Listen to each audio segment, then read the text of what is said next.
AI 교육 전문 에듀비입니다. 안녕하세요. 에듀비 에듀 프롬프트 엔지니어 마스터 서영재입니다. 자, 오늘은요, 어떠한 초안을 잡거나 지식에 대한 방향성을 잡았을 때 그 안에 있는 내용에 대한 부분들을 조금 더 깊이 있게끔 연구를 할 때 멀티턴이라는 부분을 잘 활용하는 게 인공지능을 활용하는 데 있어서 되게 중요한 하나의 또 사용법인데요. 그 부분에 대해서 에듀비는 프롬프트 엔지니어링의 학업이론 코칭을 이용할 수가 있습니다. 어떻게 활용하면 좋은지 그 부분에 대해서 지금부터 자세하게 설명을 해드리도록 할게요. 에듀비 바로 가기를 한 다음에 일단은 먼저 연구 주제에 대한 방향성을 먼저 좀 잡아보도록 할게요. 첫 번째는 우리 아이가 관심 있어 하는 분야가 만일 생명에 대한 유전이에요. 그래서 생명 유전자에 대한 이론과 특징, 이 부분에 대해서 일단 보고서를 먼저 만들어 보도록 하겠습니다. 프롬프트 엔지니어링에 가고요. 보고서 작성을 클릭하고요. 일단 자연계열 보고서 초안을 먼저 우선 잡아보도록 할게요. 한번 기다려 보도록 하겠습니다. 자, 그러면 생명 유전자에 대한 특징에 대해서 이제 서론본론 결론에 대한 부분이 나왔을 때 만일 우리가 초안을 읽어보면서 연구에 대한 부분에서 좀 궁금한 사항이나 그 지식에 대한 발전성 더 조사를 해야 되는 경우가 있잖아요. 이런 경우 1차 초안에서 머무르는 게 아니고 멀티턴이라 그래서 질문을 하면서 더 만들어내는 건데, 에듀비 같은 경우는 프롬프트 엔지니어링의 학업이론 코칭이라는 게 있습니다. 여기에서 이제 두 번째 학업이론 코칭을 클릭을 하면 이론 지식에 대한 부분이나 아니면 전문 강사의 이론 코칭, 연구 과정에 대한 부분, 이 부분들이 지금 이렇게 다 나눠져 있는데요. 이 나눠져 있는 부분들을 한번 활용하면서 이게 어떻게 멀티턴이 되는지 한 4가지 정도만 우선 보여드리도록 하겠습니다. 일단 이론에 대한 부분을 좀 알고 싶어요. 예를 들어갖고 생명 유전자에 봤을 때 DNA에 대한 분자 내에 존재하는 유전 정보에 대한 단위가 있습니다. 유전자 정보에 대한 단위로 생명체의 형질을 결정한다는데, 그러면 이 유전자 정보에 대한 단위로 형질을 어떻게 결정하는지 여기까지 알고 싶어요. 그러면 이 부분을 이렇게 필요한 부분들, 궁금한 부분들을 이렇게 복사를 한 다음에요, 프롬프트 창에다가 붙이기를 합니다. 보통은 어떻게 하는 거냐면 GPT나 제미나이에서는 그러면 생명 유전자에 대한 분자 내에서 존재하는 유전자 단위를 생명체의 현질에 대한 부분에 대해서 내가 이론에 대한 부분에 대해서 더 알고 싶어. 그 부분에 대해서 단락적으로 나눠서 더 자세하게 설명해줘. 이렇게 보여줘야 되고, 조금 더 구체적으로 하려면 정의에 대한 이론이나 배경에 대한 부분, 이런 부분들도 다 해석을 해줘 라고 멀티에 대한 프롬프트를 엄청나게 길게 넣어야 되는데, 에듀비 같은 경우는 그렇게 할 필요는 없고요. 필요한 부분을 복사해서 붙이게 한 다음에 여기 보시면 이론 지식에 대한 코칭이 있습니다. 그러니까 요 전체에 대한 이론을 조금 더 설명을 해달라 그러는 건데요. 요 부분을 먼저 보여드리고 그 다음에 과정에 대한 것도 설명해 드릴게요. 자, 이론에 대한 부분은 생명 유전자에 대한 유전 정보 단위로 이런 형질에 대한 결정을 할 때 그 내용에 대한 정의, 그리고 개념에 대한 배경들, 그리고 이론에 대한 공식들, 그리고 어떤 사례적인 적용을 할 수 있는지의 부분과 장단점, 이런 걸로 지금 우리가 문장에 대한 부분을 분석을 해가지고 그거에 대한 이론적인 부분들을 다시 재해석하면서 구성을 해준 거죠.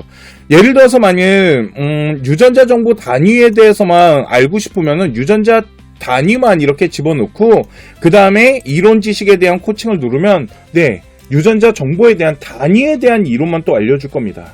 자, 그러면 유전자 단위는 생물체의 유전자에 구성하는 기본 단위로서 염기 쌍에 대한 부분들, 이렇게 그 부분만, 그러니까 이론 지식이라는 거는 말 그대로 문장이 됐건 하나의 키워드가 됐건 그 키워드의 핵심에 대한 이론적인 부분을 조사를 통해 갖고 정리를 좀 해주는 모습으로 볼 수 있죠. 자, 그러면 내가 만일 이 부분을 전문 강사에게 코칭을 받는 것처럼 보고 싶어요. 그러면 유전자, 아까 다시 한번 유전 정보에 대한 단위, 이 부분에 대해서 요번에는 이론에 대한 부분이 아니고 전문 강사가 나에게 코칭을 하듯이 좀 설명을 해줬으면 좋겠어 라는 부분으로 다시 한번 질문해 보도록 하겠습니다. 자, 그러면 요번에는 핵심 개념에 대한 설명하면서 깊이 있는 부분에 대한 해설을 좀 해주고 있죠. 그러니까 기본적인 이론이 아닌 이 지식을 학생에게 전문 강사가 전달하듯이 그 부분에 대한 구성을 가지고 지금 이야기를 만들어내고 있는데요.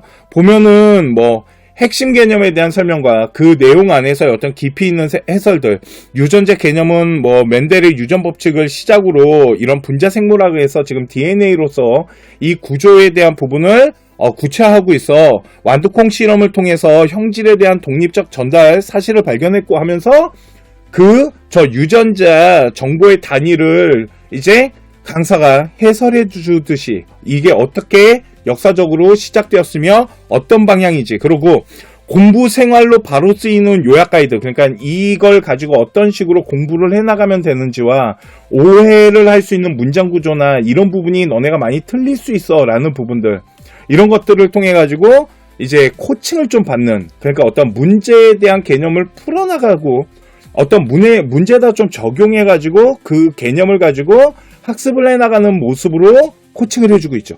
자, 그러면 요번에는 만일 유전 정보에 대한 이 단위를 연구를 할 때 어떤 연구 과정을 거쳐야 되는지도 궁금할 수 있잖아요. 그런 경우는 여기 연구 과정 지식 정보라는 게 있습니다. 그러니까 연구 과정을 알고 싶은 거죠. 그래서 한번 질문하고 기다려 보도록 하겠습니다.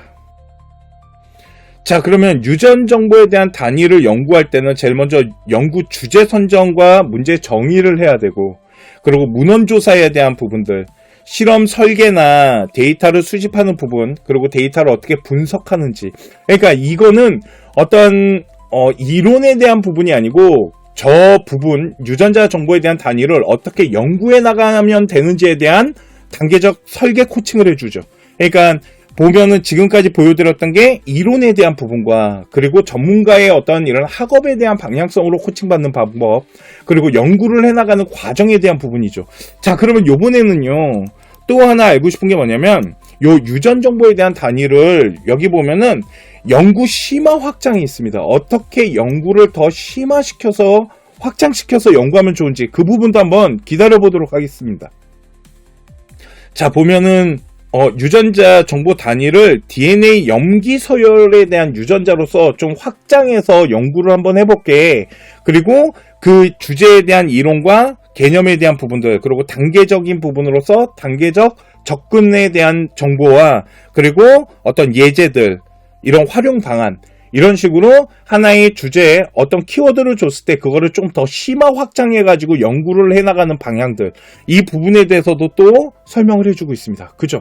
자, 그러면 이번에는 봤을 때 유전자 이론에 대한 부분에 대해서 이렇게 염기 서열에 대한 유전자를 설명을 해줬는데요. 이 문장에 대한 부분을 읽어봤더니 잘 이해가 안 가요.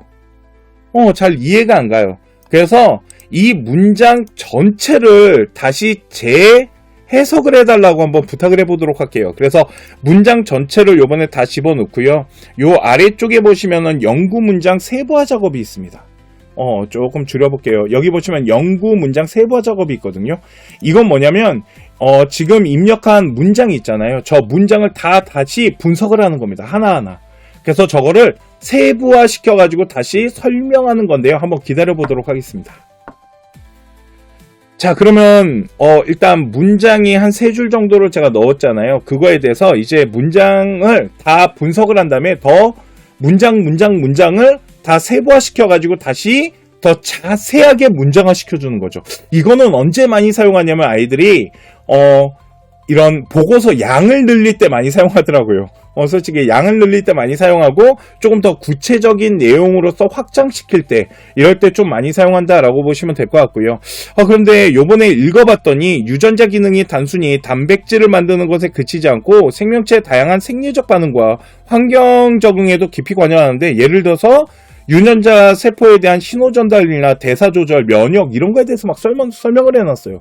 그런데 읽어봤는데 요 내용이 암호화시키고 또한 이 부분에 원동력이 된다라고 돼 있거든요. 이게 도대체 무슨 얘기지? 잘 모르겠어요. 이런 경우도 내가 읽어봤을 때 이 내용이 잘 이해가 안 가잖아요. 이럴 때는 어떻게 하냐면 그 문장을 다시 복사해서 붙여넣기 한 다음에요. 뭐 그게 키워드가 됐건 아니면 하나의 문장이 됐건 장문장이 됐건 단문장이 됐건 이렇게 넣고요. 맨 아래쪽에 요번에 에두비가 또 새로 만든 게 있는데 그게 뭐냐면 쉽게 다시 한번 설명해줘. 그냥 그렇게 써져 있어요. 쉽게 다시 한번 설명해줘. 그래서 한번 쉽게 다시 한번 설명해 달라고 부탁해 보겠습니다. 자, 그러면 유전자 기능에 대해서 쉽게 이해할 수 있게끔 항목별로 나눠서 한번 설명을 해드리겠습니다. 라고 하면서 위에 나와 있는 내용들을 조금 더 세부화시키면서 분석을 좀 해주네요. 유전자 단백질이 만드는 설계도입니다. 유전자는 생명의 여러 활동을 조절해주고 있으며 이런 생물의 특징을 바꿀 수 있는데 하면서 그 내용마다의 설명을 좀 더 쉽게 해주는데 지금 문장을 한번 살짝 보잖아요. 그러면 약간 중학교 아이들 수준으로 써준 것 같아요. 그러니까 좀 쉽게 설명하기 위해서 좀 난이도를 낮춰서 문장을 재해석하는 모습이거든요. 그러니까 이런 식으로 다시 한번 쉽게. 자, 그러면 지금 보시면 학업이론 코칭이라는 건 내가 우선 만들어 놓은 어떤 지식에 대한 부분을 이론에 대한 코칭을 이걸 멀티턴 한다라고 합니다. 인공지능을 하는 데 있어서는 멀티턴이 되게 중요하거든요. 그래서 이렇게 멀티턴 하는 것도 프롬프트 엔지니어링을 이용하면 좀 쉽게 멀티턴을 통해서 하는데 요 부분이 좀 여러 개가 있다 보니까 어떻게 좀 다른지 그 부분에 대해서 설명을 좀 해드리고 싶어갖고 준비를 했다라고 보시면 될 것 같고요. 오늘 에두비 멀티턴에 대한 부분으로 준비를 좀 해봤습니다. 오늘 특강은 여기까지 하도록 하고요. 다음 시간에 더 좋은 또 프로그램으로 찾아뵙도록 하겠습니다. 감사합니다.